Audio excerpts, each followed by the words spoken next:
G'day everybody, welcome to Pressure's Edge. My name's Rob and I've got Dan here with me from Black Pond.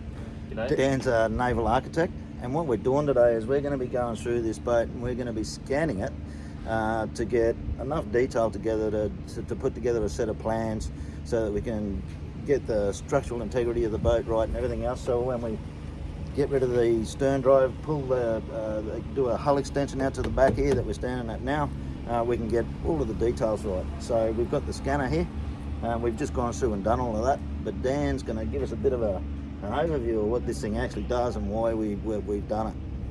So basically, back in the day, we would have just been relying on drawings, or we would have come down to a boat with the pendulums and sticks and who knows what to try and capture the shape of the boat, which, as you can imagine, was a nightmare. Thankfully, that was before my time. Bit of an understatement, mate.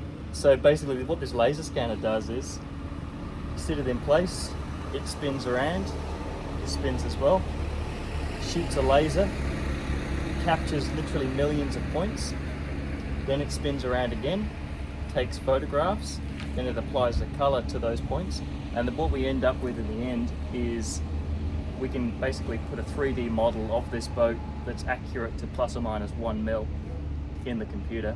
Plus or minus 1 mil. Plus or minus 1 mil. That's pretty accurate, isn't it?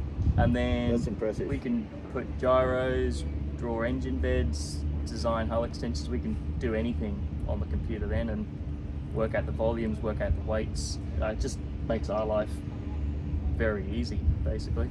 And increasingly, we just want to scan everything because it's just, once you've worked with this level of accuracy, you just don't want to go back. It's so good.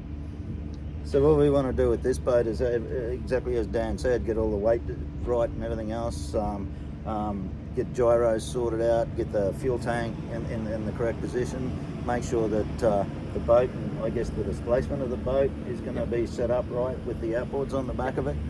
Make sure that we just get it all right, set it up correctly, and make sure that, you know, when we put it on the water, it's going to become a very good versatile fishing boat that we can get out to the continental shelf in, have a bit of fun, and enjoy ourselves without having to stress out about whether things are going to go wrong, because that's the reason that we're doing this, is to make sure that we don't have to worry about all of those sort of things. Make sure that we get it right the first time. Yep. Put the work in up front, and then you know, everything else is just sit back and relax, man. Yep. And you know, you don't have to guess what things are going to look like. You've got a 3D model. Yep. We can just make screenshots, do renders, and you know, you can get it visually looking right. Yep. Which is another big one, because so many people just get stuck into building a new cabin top and whatnot on the back of a bit of paper, and then they put in all the hard yards, and then it looks terrible. You know, it's really important to know what something's going to look like finished before you start. And then that's the process of going from a digital process using the scanner, going to a 3D modelling. Yep. So we'll end up with this boat in CAD, where we use Rhino 3D. Yeah, right. Which is a 3D CAD. And then you can transfer the CAD to. Ultimately, we'd make construction drawings. Oh, when you say CAD, you're talking about AutoCAD, right? Rhino. So we do all our 2D and 3D in Rhino, but it's similar to AutoCAD. Is it? Okay. But it handles 3D. Yeah. And then you can transfer that to PDF relatively simply. Yep. Yeah. So the end product of this would be a PDF construction drawing. Yeah, right. And you know, screenshots of the model in 3D. Yeah. Okay. All right. Cool. Yeah. Thanks, mate. No worries. Alright, guys. So we've moved the scanner around. We've got it from the side of the boat and the bow of the boat. We've now got it under the stern of the boat. Having a look at the stern of the boat to try and make sure that we've got all the lines, everything else, all the detail that we need to come up with a design.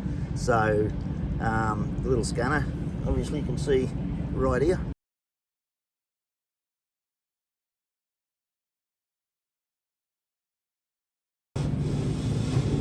Righto, guys, so Dan's now moved the scanner from the stern to the port side of the boat, and we're going to scan the port side of the boat, and then we're going to just keep moving around, get the underside detail of the boat, and see how that all comes up.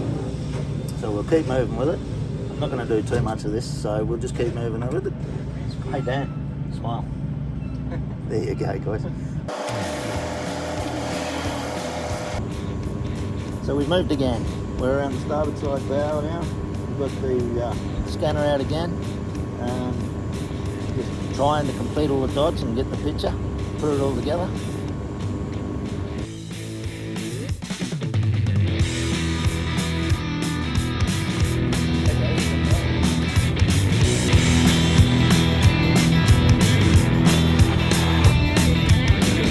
Go.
And this is what we've got so far, guys. Have a look at this. This is amazing. This is freaking me out.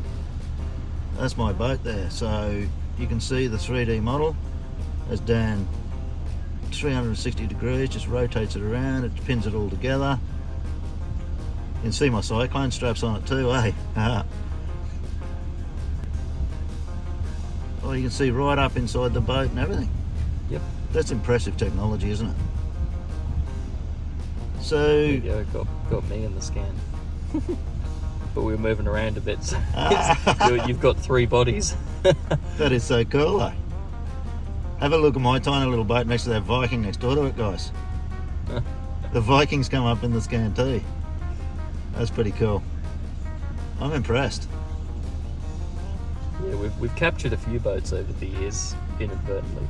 Yep. We've even got a bloody high ace, so oh, we have too. We got my highlights there too. If you need some replacement panels, there you go. Anyway. Well, that's what you start from. Yep. And we go from there. Righto. Let's see where that takes us, huh?